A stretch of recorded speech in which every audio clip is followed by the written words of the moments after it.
Mga kapuso, ilang pamilya sa Dagupan City ang lumikas na sa ilang evacuation centers dahil sa pagtaas ng antas ng baha sa ilang lugar. Yan ang balitang tinutukan live ni Jasmine Gabriel Galban. Jasmine?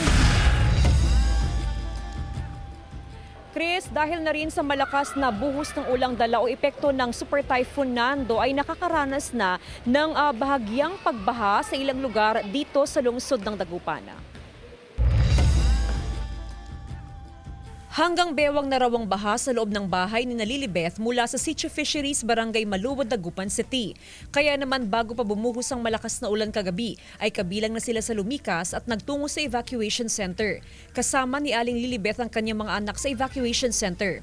Malakas ang hangin, malalim na po. Hanggang saan na po ang baha? Hanggang Baywang. Sa datos ng CDRRMO, 14 na pamilya ang nasa evacuation center ngayon. Sakali raw natataas pa ang antas ng baha sa ilang lugar, ay posibleng madagdagan pa ang bilang ng mga evacuee. Nagkaroon ng preemptive evacuation ang Barangay Maluwod, especially nung sa may Sitio Fisheries. Binaha ng ilang lugar sa lungsod, bunsod ng high tide at malakas na buhos ng ulan. Nasa 4 inches ang pinakamababa, hanggang 4 feet ang pinakamataas na antas ng baha sa ilang lugar sa syudad. Kabilang sa binaha ang ilang bahagi ng Bacayao Norte, Barangay 1, Barangay 2 and 3, Bolosan, Bunuan Bukig, Bunuan Geset, Kalmay, Karaal, Karanglaan, Herrero Perez, Lasip Chico, Lasip Grande, Lukaw, Maluwod, Mayombo, Pogo Grande, Salisay at Tapuac. Sa ngayon meron na rin kasi medyo mataas nga yung water level ng sinukalan natin.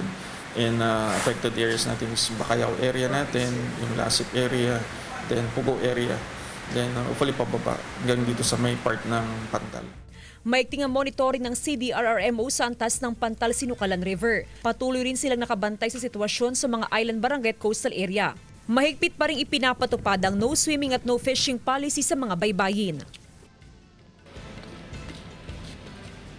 Chris, light to moderate na pag-uulan ng naranasan maghapon sa lungsod ng Dagupan. At kaninang umaga nga, Chris, ay unti-unti nang naranasan yung pagbaha sa ilang kabahayan. Particular, Chris, doon sa mga kabahayan na malapit lamang sa gilid ng ilog.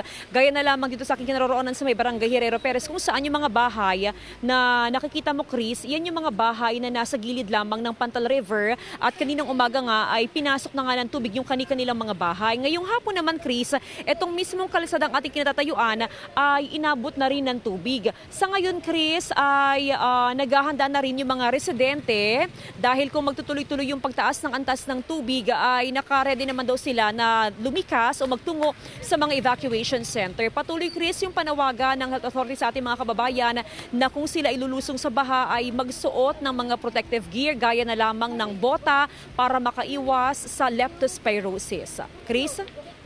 Maraming salamat, Jasmine Gabriel Galban.